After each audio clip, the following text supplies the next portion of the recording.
关系在地新闻，继续来看总统蔡英文指派着副总统赖清德以特使的身份，1月25到中美洲咱的邦交国洪都拉斯参加着因的总统卡斯楚的就职的典礼。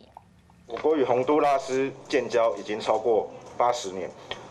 洪都拉斯这几年来特别的支持台湾在国际的参与。那洪都拉斯也一直是我国在中美洲重要的友邦。蔡总统期许借由这次的出访，再深化彼此历久弥新的深厚邦谊。因为洪都拉斯的总统卡斯楚进前捌来讲过，讲要甲台湾来断交，所以这抓总统是交予副总统3个任务：第一，深化着邦谊；第二，深化合作；第三，深化民主台湾国际参与。6天5暝行程，副总统到时阵，阁有可能会甲美国的副总统贺锦丽来见面。